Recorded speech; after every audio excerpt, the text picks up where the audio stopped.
Senator Bernardi, thanks for your time today. Let's Pleasure. start with the petition that you've gathered about this Safe Schools program. You've raised this in the party room today. What's your concern about the program? Well, I'm a parent and I want my children to go to school learning how to read, to write and to do their maths. We already have problems with literacy and numeracy in our school system, and yet what we've discovered is that federal funds and resources from schools are pushing a social engineering agenda that is radically at odds with the aspirations of many parents. We've got children as young as 11 being told to imagine they're 16 and in a sexualised environment, either in a same-sex or opposite-sex attraction, to imagine themselves without genitals and being bullied and intimidated into complying with a radical program such that if they don't answer the questions correctly, they're left humiliated in front of the class. Well, the Minister has already said that while some of the content might raise eyebrows, that overwhelmingly the objectives are sound and it's about teaching students that everyone should feel included. What's wrong with that? Well, stamping out bullying is a priority, I think, for every school and for every teacher. And if it's not, it should be. But what we're doing is we've got a program that is specifically targeted at a component of bullying whilst it's intimidating and bullying children into compliance. If we're going to have an anti-bullying program, it should be across the spectrum. It should say, hey, let's respect differences, but let's accept that we complement each other and we can all go our own path in life.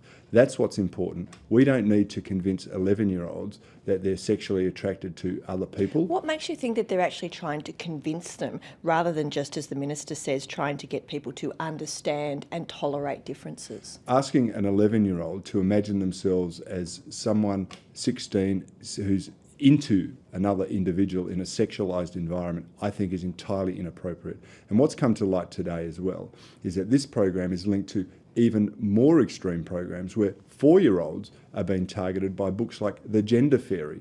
I mean, what happened to allowing children to be children, to make mistakes, to learn resilience, to climb trees, scrape their knees and learn how to deal with each other without being indoctrinated into a program that most parents simply don't want? Would you concede, though, there are some children and teenagers where gender issues, though, are a problem and they need to feel that they can be in a safe environment in their school? Children have all sorts of issues in dealing and coping with puberty and growing into adulthood. We need to teach them resilience, and we also need to teach them acceptance and responsibility.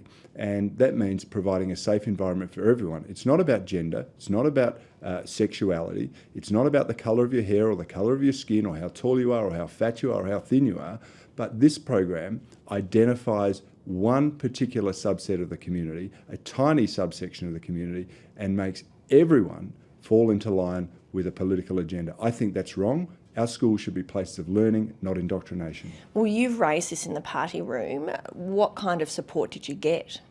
It was extraordinary. Our party room reflects the great mainstream conservative majority of parents out there, and overwhelmingly the party room said there is something wrong with this agenda, and the Prime Minister has asked the Minister to prepare an investigation and a report to come back to it. There is still money on the table here. It is doing damage to our children. It is not about being inclusive, it is about indoctrinating them, and I've put together a petition calling upon the government to withdraw funding.